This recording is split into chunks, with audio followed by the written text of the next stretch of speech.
Salut les Richman et les Richwoman. Alors aujourd'hui, je vais vous parler d'un livre qui s'appelle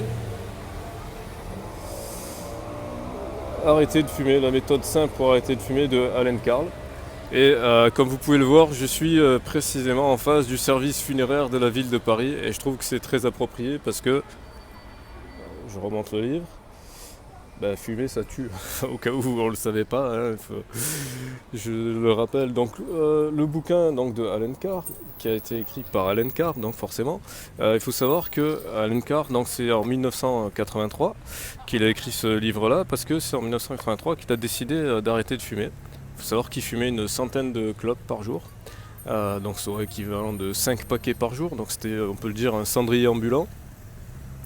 Donc son approche, c'est pas du tout de faire la morale, c'est pas du tout de comment dire, c'est pas du tout l'approche classique en fait. C'est vraiment d'expliquer que d'abord, arrêter de fumer contrairement à ce que tout le monde dit et au mythe qui est véhiculé, c'est pas du tout un acte héroïque, c'est pas du tout super compliqué. Il faut juste en avoir envie. Voilà, c'est aussi simple que ça. Et en plus, selon sa méthode, il n'y a même pas besoin nécessairement d'avoir une volonté de faire. En fait, il faut surtout comprendre que, contrairement à ce qui est dit, fumer, ça n'apporte rien. Fumer, c'est un piège en fait. Et ça n'est pas une habitude. C'est pas une mauvaise habitude, c'est véritablement un piège. Donc il faut bien être conscient de ça, c'est que c'est un piège dans lequel on tombe malheureusement. Et c'est un piège très dangereux puisque en fait il faut savoir que tous les fumeurs, leur première cigarette, ils l'ont trouvée dégueulasse. Si vous avez déjà fait l'expérience, c'est obligé, ou sinon vous faites l'expérience, vous prenez une clope, vous tirez une là-dessus, si vous n'avez jamais fumé, vous allez trouver ça dégueulasse. C'est obligatoire, c'est impossible que vous trouviez la première latte d'une cigarette qui ait un bon goût. Et pourquoi? Parce que en fait notre organisme, il nous le signale que c'est un poison, il nous signale que c'est un danger, par justement ce mauvais goût, par justement le fait que ça nous fasse tousser, etc. Le truc, c'est que comme il y a l'image qui est véhiculée, que c'est cool, ça apporte quelque chose, etc., les gens qui commencent, ils se disent ouais, mais de toute façon, il faut persévérer, puisque après, on va s'habituer et après, ce sera bien. Et en fait, l'arnaque absolue et ultime, et c'est pour ça qu'il y a autant de gens qui tombent dans le piège et qui restent dans le piège, c'est que on a l'illusion, enfin, ou les fumeurs plutôt, ont l'illusion que quand ils fument, ça leur apporte quelque chose, que ça les déstresse, que ça les détend, que ça leur permet je sais pas quoi.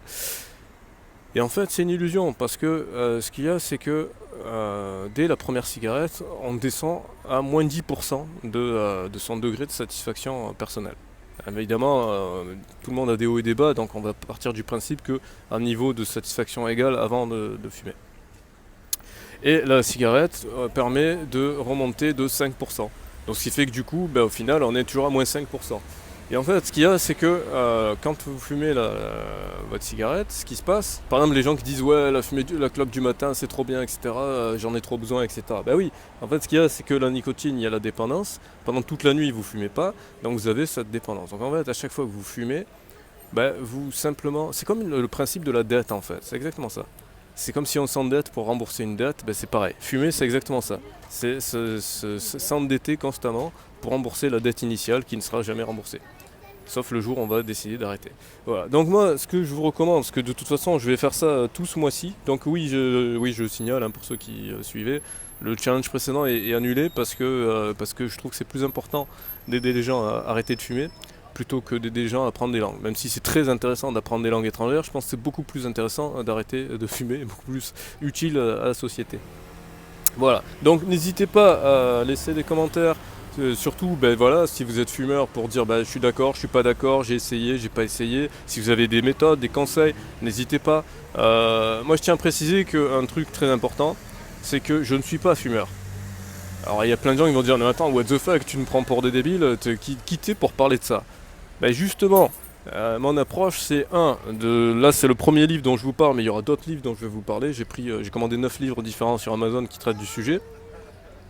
Je publierai aussi, alors soit sur le blog, soit en vidéo, je sais pas trop encore comment ça va s'organiser, mais j'ai déjà commencé à faire du micro-trottoir, à interroger des gens dans la rue, des fumeurs, des non-fumeurs, des ex-fumeurs, des gens qui n'ont jamais fumé, etc. L'objectif c'est d'avoir une vue d'ensemble, parce que le problème du tabac, c'est un problème de santé publique, ça ne concerne pas que les fumeurs, ça concerne aussi les non-fumeurs, pour la bonne et simple raison que y a des gens qui font un cancer des poumons parce qu'ils sont fumeurs passifs par exemple. L'objectif c'est pas d'accabler les fumeurs, de leur dire vous êtes des salauds et tout, etc. Pas du tout, au contraire, c'est plutôt de vous dire à chaque fois que vous fumez, vous vous rapprochez de ce qui est en face de moi, là, le service funéraire. Chaque taf vous ramène dans la direction du service funéraire plutôt que prévu. Donc c'est déjà un point important. Un autre point qui est dit dans le livre de Allen Carr, donc je rappelle pour ceux qui arrivent en cours de la vidéo ou je sais pas quoi, Allen Carr il fumait une centaine de cigarettes avant de proposer sa méthode pour arrêter de fumer. Et il a réussi à arrêter de fumer grâce à cette méthode. Il a échoué plusieurs fois avant, mais quand il a découvert cette méthode, il a réussi à arrêter. Je vous mettrai le lien dans la description de ces centres. Il y a des centres Allen Carr un peu partout dans le monde. Notamment à Londres. Je ne sais pas s'il y en a un à Paris, je pense, je verrai, je regarderai, je vous mettrai ça dans la description. Quoi qu'il en soit, son centre, il a un taux de réussite de 90%. Les gens qui y vont, ils font une séance et normalement c'est fini. Et si ça c'est pas fini, eh bien ils ont d'autres séances gratuites. Qu'est-ce que je voulais dire oui voilà, le truc important, voilà, c'est un des mythes qui démonte le plus et que j'ai retrouvé quand j'ai fait mon micro-trottoir, c'est que tous les fumeurs, ils pensent que arrêter de fumer c'est la galère, et c'est trop dur, c'est compliqué, etc. Et donc en fait ils ont peur d'arrêter de fumer, ils ont peur de se retrouver en mode ultra stressé, ils ont peur d'avoir une vie qui soit plus compliquée à gérer après avoir arrêté de fumer. Alors qu'en fait ce qu'il explique c'est tout le contraire, c'est que du moment où vous arrêtez de fumer, c'est votre vie qui redémarre, c'est vous reprenez le goût à la vie, vous reprenez le goût à toutes les sensations, vous reprenez le sens du goût littéralement, le sens de l'odorat et tout un tas de choses. Et surtout beaucoup plus d'énergie. Ah oui, et aussi un détail qu'on ne dit pas assez souvent, fumer réduit la fertilité masculine, d'accord? Donc ça veut dire que si vous voulez avoir des enfants, le fait de fumer, ça diminue vos capacités à pouvoir produire du sperme qui soit efficace, et ça diminue aussi vos performances sexuelles. Donc voilà, je pense que c'est un argument qui n'est pas suffisamment mis en avant pour expliquer pourquoi arrêter de fumer, c'est plutôt une bonne idée. Donc encore une fois, ne vous sentez pas accablé en vous disant ouais... c'est un truc qui nous met la pression, si moi j'arrête pas ça veut dire que je suis faible et tout. Non, c'est pas ça, pas du tout. Si ça marche ça a marché avec autant de monde, s'il y a autant de gens qui sont sous l'emprise du tabac, c'est justement parce que le piège est extrêmement vicieux, extrêmement sophistiqué et que c'est extrêmement compliqué. Sauf que en sortir, ça n'est pas aussi compliqué que ce qui est dit. En fait, le piège, il est toute la façon dont est perçu ce phénomène-là. Donc c'est pour ça que je vous recommande encore une fois de lire ce livre. De toute façon, je pense que toute la semaine, je ferai des citations du livre, je mettrai des petits résumés pour chaque chapitre, etc. Alors je sais pas si j'ai le prix là sous les yeux. Je vous mettrai le prix, de toute façon je vous mettrai le lien Amazon pour le livre. Encore une fois, 14 millions d'exemplaires vendus dans le monde. Bref, énormément de preuves sociales. Voilà. Bon, sur la lecture, moi je vous le dis honnêtement, pour l'instant j'en suis là, c'est-à-dire je suis à la page 80 et il y a je crois 215 pages ou 220 pages, voilà, c'est ça. Hop, voilà, il y a 218 pages. Voilà. Donc du coup j'ai encore un petit peu de lecture et ce sera pour le prochain épisode. Voilà.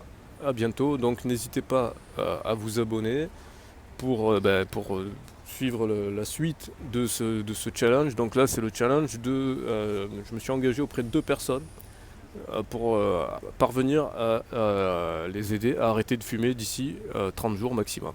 Voilà. Donc l'objectif initialement c'est d'ici la fin du mois de septembre, mais comme on commence à partir de demain et que pour supprimer une habitude il faut à peu près 30 jours. Alors il y en a qui vont dire ouais tu as dit tout à l'heure que c'était pas une habitude, que c'était de la dépendance, etc., que c'était une addiction, voilà, c'est le mot que je cherchais, c'était une addiction, oui, tout à fait. Mais comme beaucoup de personnes considèrent que c'est une habitude, je commence par là, tout en utilisant les préceptes du livre. Donc je fais, bon, alors je devais dire au revoir, tout ça, mais je fais un petit quand même laïus là-dessus, parce que les gens vont se dire, ouais, qu'est-ce que c'est, etc. Mais en fait, non, je le dirai à la prochaine vidéo, donc je ferai la différence importante qu'il y a à faire entre les habitudes, et le concept d'habitude et le concept d'addiction, voilà. Donc ce sera pour la prochaine vidéo, donc abonnez-vous, partagez et surtout laissez vos commentaires, que vous soyez d'accord ou que vous ne soyez pas d'accord. Si vous avez des astuces, je vous mettrai des liens dans la description d'autres méthodes, d'autres personnes qui proposent des techniques. Donc d'ailleurs, allez tiens, en cadeau bonus, je vous donne une petite astuce. Si vous voulez pas forcément arrêter tout de suite, mais commencer à vous programmer pour arrêter de fumer, si vous êtes droitier, commencez à fumer de la main gauche. Comme ça, vous allez perdre l'habitude du geste de la main droite. Donc du coup, le jour où vous allez essayer d'arrêter, vous n'aurez pas ce réflexe, puisque vous serez déplacé sur votre mauvaise main, entre guillemets. Et à chaque taf, pensez à la santé de mon cancer. Voilà. Donc ce sera le mot de la fin. Abonnez-vous, partagez et à bientôt.